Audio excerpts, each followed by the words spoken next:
तो फ्रेंड्स, जय श्री राम। आज जो हमारा वीडियो रहेगा ना, वो बेसिकली रहेगा जो बच्चों के अंदर सेंसरी इश्यूज़ होते हैं। ठीक है, सेंसरी इश्यूज़ क्या होते हैं, सेंसरी इश्यूज़ से क्या क्या इश्यूज़ बच्चों को बनते हैं। मैं इसके लिए ना प्रॉपर नोट्स बनाए हुए हैं इसके। और मैंने थोड़ा सा इसमें कवर भी ये भी किया है कि आप बच्चे के अंदर सेंसरी इश्यूज़ को कैसे देख सकते हैं कि ये क्या सेंसरी इशू है, मतलब ये सेंसरी इशू होता क्या है, या क्या जो वो बच्चा हरकत कर रहा है वो सेंसरी इश्यूज़ का ही पार्ट है या नहीं है। जैसे शुरू करते हैं, जैसे सेंसरी इश्यूज़ में क्या होता है ना, दिमाग की जो एक सेंसरी इन्फॉर्मेशंस होती हैं, जैसे कि हम क्या महसूस करते हैं, क्या हमें दिखता है, क्या हमें स्मेल आती है, ये सब चीज़ें ना सेंसरी इश्यूज़ का पार्ट होती है। जैसे हम कुछ देखते हैं या कुछ सुनते हैं या किसी चीज़ को टच करके या महसूस करके या स्मेल या टेस्ट करके, ये जितनी भी चीज़ें होती हैं ना, ये सारी की सारी सेंसरी इश्यूज़ के अंदर आती हैं। और इसका ये क्या होता है ना, हर बच्चे का अलग अलग होता है। ठीक है, इसमें बच्चों को ना बड़ी सारी डिफ़िकल्टीज़ होती हैं। जैसे कि किसी को टेस्ट कुछ अजीब सा आता है तो वो उसको छोड़ देता है या उसको अवॉइड करता है, या उससे हाइपर एक्टिविटीज़ उसकी बढ़ जाती है, या कुछ किसी चीज़ को टच करने में बड़ा अवॉइड करता है बच्चा, या बाहर के साउंड आते हैं या लाइट्स आती है, जैसे हम बड़ी ब्राइट लाइट्स जला देते हैं तो बड़ी सारी दिक्कतें होती है बच्चों को, हाइपर एक्टिविटी हो जाती है, या हैंड फ्लैपिंग करने लग जाते हैं, या अजीब से हरकतें करने लग जाते हैं, या अजीब से फेस करने लग जाते हैं। तो ये सारी चीज़ें जो होती है ना, आपका सेंसरी इश्यूज़ में आती है। मैं दोबारा से थोड़ा सा और क्लियर कर देता हूँ कि ऑटिज़म में जो दिमाग की सेंसरी इन्फॉर्मेशन होती हैं, जो हम देखते सुनते छू कर महसूस करते हैं, स्मेल या टेस्ट करते हैं, वो थोड़ा अलग तरीके से प्रोसेस करता है। इससे सेंसरी प्रोसेसिंग डिफ़िकल्टीज़ या सेंसरी इश्यूज़ कहते हैं। ठीक है, तो अभी क्या कहते हैं, ये इसमें भी वैसे तो दो तीन तरह के होते हैं। जैसे कि एक हो गया हाइपर सेंसिटिव और एक होता है हाइपो सेंसिटिव। ठीक है, हाइपर मतलब ज़्यादा सेंसिटिविटी होती है जैसे बच्चों को, जैसे मतलब कि अभी जैसे जागृत का मैं बताऊं कि जैसे बाहर जो बुलेट की बाइक होती है जिसमें बड़े साउंड होता है, उसको देख के जागृत मेरे को पकड़ लेता है। ठीक है, वैसे और किसी चीज़ पे नहीं सुनता, पकड़ता। लेकिन कुछ बच्चों को जो हाइपर होते हैं, बिल्कुल मतलब बहुत सेंसिटिव होते हैं, ज़्यादा सेंसिटिव, कि हल्का सा लाउड सुनाया तब रोने लग गए। ठीक है, कोई बाहर से लाइट ब्राइट आ गई, जैसे कि दूर से लाइट आ गई या कोई रोशनी आ गई एकदम, तो उससे वो ज़्यादा वो हो जाते हैं, इरिटेट हो जाते हैं, या तो ज़ोर से हंसने लग जाएंगे या तो ज़ोर से रोने लग जाएंगे। ठीक है, उसके अलावा जो हमारे कपड़े होते हैं, कपड़ों के टैग हो गए, जैसे आगे कोई टैग लगा हुआ, जैसे मेरी प्रिंटेड है यहाँ पे टैग लगा हुआ है, या बीच में पीछे जो वो होते हैं जो लाइक जो पीछे से टैग लगे होते हैं जो गर्दन पे चुभते हैं या कुछ भी होता है, तो ये कुछ टैग्स होते हैं जो जो भी बच्चों को इरिटेट कर सकते हैं। ठीक है, और इसके अलावा जो छोटी छोटी जो स्मेल्स होती हैं, स्मेल में भी ऐसी ऐसी चीज़ें होती हैं, जैसे कुछ किसी बच्चे को कोई वीट से एलर्जी, या वीट की स्मेल होगी, या चावल की होगी, या फ्रूट्स की होगी, या सब्जियों की होगी, या डस्ट की होगी। या इसके अलावा जैसे हम बाहर जाते हैं, मतलब एनवायरनमेंट में, जैसे अभी दिवाली आ रही है तो दिवाली में कोई इसको स्मेल अजीब सी लग रही है, या कोई फ्रूट्स के अंदर कोई अजीब सी स्मेल आ रही है, किसी भी टाइप की जो जैसे छोटी छोटी स्मेल जो इरिटेट करती है बच्चों को, जैसे बेड पे लेटे हो या अगर बेड साफ़ नहीं है, या कुछ ऐसा होता है कि उसकी नाक में कोई स्मेल चली गई, तो वो उससे इरिटेट हो जाएंगे और बच्चा आइडेंटिफाई करता है तो बता नहीं पाता हमें क्या होता है।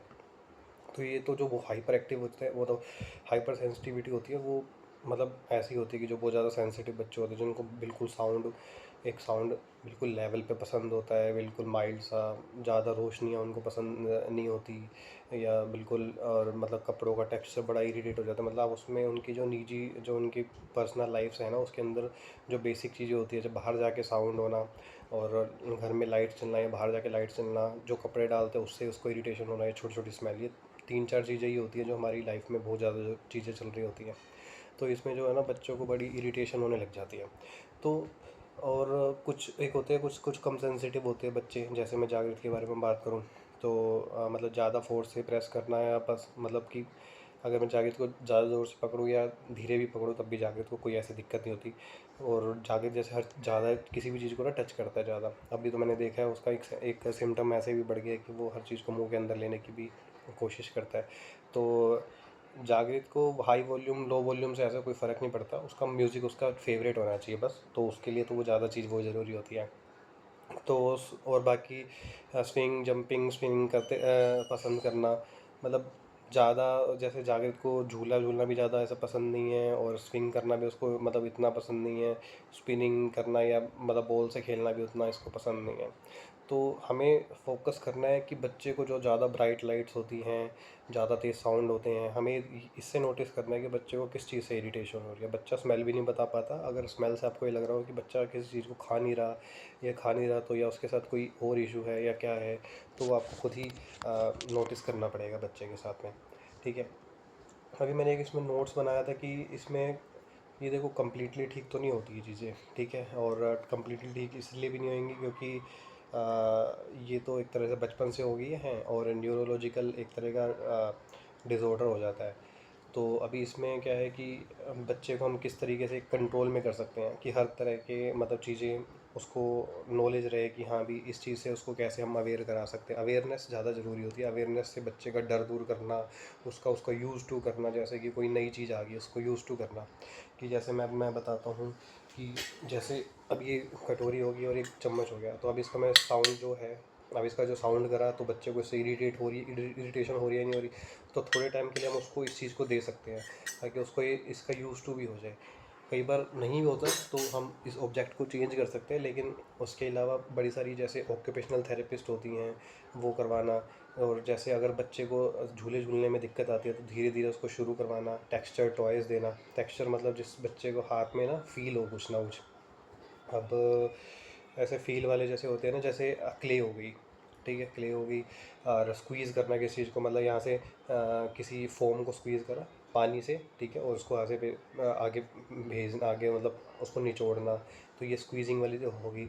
और जो ब्रशिंग वाली थेरेपीज़ होती है, जैसे ब्रश कर दिया बच्चे को, सेंसरी ब्रशेज़ आते हैं, आप नेट पे देखेंगे ना, अमेज़न पे भी आपको दिखेंगे कि सेंसरी ब्रशेज़ भी आते हैं। तो इसके अलावा कुछ वेस्टिबुलर एक्टिविटीज़ भी होती है जो बच्चे की ग्रोथ मोटर को भी इम्प्रूव करती है, जैसे कि हमारा जंपिंग होगी, क्रॉलिंग होगी, जिम बॉल एक्सरसाइजेज होगी, तो मैंने आपको पहले भी शेयर करी थी।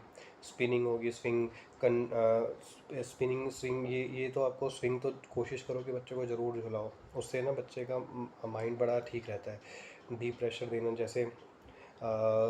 जैसे बच्चा स्कूल से आया या थेरेपी से आया, उसको बिल्कुल ऐसे डीप प्रेशर देना, या रात को सोए हो तो उसको अपने ऊपर लेटा के उसको डीप प्रेशर देना। और उसको जैसे अभी सर्दियाँ आने वाली है तो ब्लैंकेट के अंदर कवर कर लो, ठीक है, उसको थोड़ा सा ब्लैंकेट के अंदर कवर करो, उससे भी सेंसरी इश्यूज़ को हम कंट्रोल किया जा सकता है, कंट्रोल कर सकते हैं। तो मतलब अगर आप इस चीज़ को कंट्रोल कर लेते तो 60-70% आप उस चीज़ में उसको लाइफ में इश्यूज़ आने से दिक्कत हो जाती है ठीक उसकी। अब इसके अंदर ना एक बड़ा रोल रहता है हमारी साउंड थेरेपीज़ का भी, म्यूज़िक थेरेपीज़ का भी। जैसे मैं जागरित को 432 गीगाहर्ट्ज़ वाली म्यूज़िक्स देता हूँ, जैसे कि white noise, soft background, natural sounds में ये आते हैं कि आपके बारिश की बूंदों की आवाज़ होगी, बादल गरजने की आवाज़ होगी, चिड़िया की आवाज़ होगी। मैं रिकमेंड करूँगा, ओम साउंड आता है 432 गीगाहर्ट्ज़ का ओम साउंड आता है। और इसके अलावा आप वेगस नर्वस स्टिमुलेशन वाले साउंड्स भी आप बस बच्चे को दे सकते हैं, लेकिन 432 गीगाहर्ट्ज़ वाले साउंड जो ओम साउंड होता है वो आप इंटरनेट पे ले सकते हैं, इंटरनेट पे चला के उसको बच्चे को आप सुना सकते हैं डाउनलोड करके, ठीक है, मोबाइल में, और आसपास रख सकते हैं। जब भी कहीं माहौल में बिल्कुल शांति हो तो उसके साथ में चलने दो, ना तो रात को सोने से पहले सुना दो, उस सोने के उठने के बाद सोते टाइम भी थोड़ी देर, आधा घंटा सुना सकते हो। मतलब आपको दिन में ऑलमोस्ट 1-2 घंटे तो देना है। जैसे रात को तो ज़्यादा दे सकते हो, सो रहा है बच्चा, ठीक है। अब इसके बाद धीरे धीरे, अब इसके अलावा जैसे मैंने आपको बताया था कि बच्चे के अंदर जो 3-4 तरह की चीज़ें होती हैं, जैसे कि हम जो देखते हैं, जो हम सुनते हैं, या जो छू कर महसूस करते हैं, या स्मेल या टेस्ट करते हैं। तो देखने वाली चीज़ों में या सुनने वाली चीज़ों में तो मैंने आपको बताया कि आप 432 वाला आप सुना सकते हो, गीगाहर्ट वाला, ठीक है। और छूकर महसूस करने के लिए आपको क्ले हो गया, या और भी चीज़ें होगी। स्मेल के लिए आप धीरे धीरे ऑब्जेक्ट आप बढ़ा सकते हो, धीरे धीरे। और वैसे ये साउंड्स और ये सब भी एक तरीके से सारे एरिया को ही कवर करते हैं। और जो हम देखते हैं लाइट्स अगर ज़्यादा ब्राइट पसंद है, उसको धीरे धीरे उसको माइल्ड पे लेके आओ, उसको यूज़ टू करो। ऐसा नहीं होता है कि अगर आपने अभी माइल्ड करा तो नॉर्मल हो गया, बाद में फिर ख़राब हो गया। जब बच्चा समझदार होता है तो वो चीज़ों को कैप्चर कर लेता है, ठीक है। अब इसके अलावा जो टचेज़ वाले जो इश्यूज़ होते हैं, जो बच्चों को टच करने से दिक्कत आती है, जो मतलब जो जैसे हर ऑब्जेक्ट को टच करने से घबराते भी हैं, या तो अगर टच करते हैं तो अलग सा फील करते हैं, तो सेंसरी इश्यूज़ उनको अंदर दिखने लग जाते हैं। तो उसके अंदर आपको हर जैसे अब चावल हो गए, दालें होंगी, और किसी के साथ खेलना, उनके साथ जैसे आप क्या कर सकते हो, मैं जैसे जागृत को करवाया था, एक डब्बा लिया, डब्बे के अंदर से आपने चावल निकाल लिए सारे, ठीक है। या तो उस डब्बे के अंदर से चावल निकलवा के बच्चे से डलवाओ, या तो बाहर जो चावल आपने किसी थाल में डाले, उस थाल से एक मुट्ठी उठवा के उसके अंदर डलवाओ, तो इससे भी उसके अंदर एक फीलिंग आ जाएगी, ठीक है। ऐसी दालें करवाओ, ऐसी और भी जो चीज़ें आप करवा सकते हो वो करवाते रहो। तो सॉफ्ट ब्रश थेरेपीज़ जो मैंने आपको बताया था, ब्रश वाली थेरेपीज़ भी होती हैं, मैंने बताया सेंसरी ब्रश आपको नेट से ही मिल जाएगा। और डिफरेंट टेक्सचर क्या होते हैं, घास पे चलवाना, मिट्टी में चलवाना, गीली मिट्टी पे चलवाना, सड़क पे चलवाना, सारी चीज़ में पैदल चलना है, घर पे फर्श पे उसको नंगे पैर छोड़ देना, स्लिपरी वाले पे भी चलवाना, ठीक है। इसके अलावा पायदान पे चलवाना, डिफरेंट डिफरेंट पायदान होते हैं हमारे घर पे, इन पे भी चलवाने से डिफरेंट टेक्सचर उसको पैरों में फेस होते हैं। कोशिश करो पार्क में वो बियर वॉक करे, उसको हाथों में भी सेंसरी इश्यूज़ ख़त्म होने लग जाएंगे धीरे धीरे, ठीक है। विजुअल में ब्राइट लाइट अवॉइड करके मतलब सॉफ्ट लाइट्स देने की कोशिश करो। जैसे कि अगर आपके घर कोई बहुत बड़ी वो लगी हुई है तो उसकी वोल्टेज कम ले लो, कहीं होता है 20 वोल्ट का बल्ब है तो उसको 9 वोल्ट में कर दो। तो धीरे धीरे ऐसे ऐसे उसको लाइट करो और उसको यूज़ टू करो। जैसे वो कुछ अलग सा रिफ्लेक्ट करने लगे, जैसे उसको अलग से इश्यूज़ दिखने लगे, तो उसका माइंड डाइवर्ट कर दो। हेलो बेटा कैसे हो, आप कैसे हो, आपके पॉकेट में एक उसकी एक आधी ऐसी चीज़ ज़रूर होनी चाहिए ताकि आप उसका माइंड डाइवर्ट कर सको। धीरे धीरे ये चीज़ें आगे प्रैक्टिसेस उसके अंदर बदलाव लाने लगेंगे, ठीक है। और इस सारी चीज़ों में बैलेंस डाइट का होना भी बड़ा ज़रूरी है। जैसे ओमेगास, मैग्नीशियम, जिंक बड़ा हेल्पफुल होते हैं। तो आप इन चीज़ों को देखो, अगर आप वेजिटेरियन हो, मैं तो प्रेफर वेजिटेरियन करता हूँ, तो कुछ सीड्स आते हैं, पम्पकिन सीड, चिया सीड्स, और ये तरबूज के, खरबूज के, या किसी ऐसे बीज आते हैं जिनका आप यूज़ करके बच्चे को ओमेगा 3 दे सकते हो। मैग्नीशियम, पोटेशियम, ये जिंक विंक, ये सब आपको बनाना से भी मिल जाता है। और इसके अलावा जो आपके एप्पल है, और इसके अलावा जो आपका बीट रूट है, चुकंदर है, और इसके अलावा जो अगर सीज़नल जो फूड्स होते हैं, जैसे अमरूद हो गया, अमरूद भी बेस्ट होता है बच्चों के लिए। तो ये जो चीज़ें आती हैं, पपीता हो गया, पपीता, अमरूद भी एक सीज़न वाइज विटामिन सी को प्रोड्यूस करता है बॉडी में। तो ये सब चीज़ें आप बच्चों को टाइमली दे सकते हो, और ओमेगा 3 वाले सीड्स आप दे सकते हो। तो आप ये रहता है। और कोशिश ये रहती है कि आपका जो बच्चा है, सेंसरी इश्यूज़ आपको पता होने चाहिए कि क्या होते हैं। तो वो टच करने से, फील करने से, स्मेल करने से, टेस्ट करने से, किसी को देखने से, विजुअल करने से, और जो हम टेक्सचर फील करते हैं, हमारे साथ इरिटेशन होती है, तो उस चीज़ों से भी हो सकता है। और साउंड से जैसे हो गए, तो ये आप नोटिस करो। अगर आपको लगता है कि बहुत तेज़ साउंड से परेशान हो रहा है, तो आप साउंड वाली चीज़ें करो। और मतलब साउंड वाली चीज़ें मतलब उसको थोड़ा यूज़ टू करो चीज़ों से, एनवायरनमेंट से। अगर आपको लग रहा है कि लाइट्स देख के रिफ्लेक्ट कर रहा है, तो कुछ लाइट्स आप घर पे ले आओ, ताकि उससे भी आप उसको यूज़ टू करो, इस्तेमाल करो। मतलब यूज़ टू का मतलब है उसको लगे कि ये तो हमारी निजी, हमारी नॉर्मल लाइफ का एक पार्ट है, ये तो आपको दिखता रहेगा।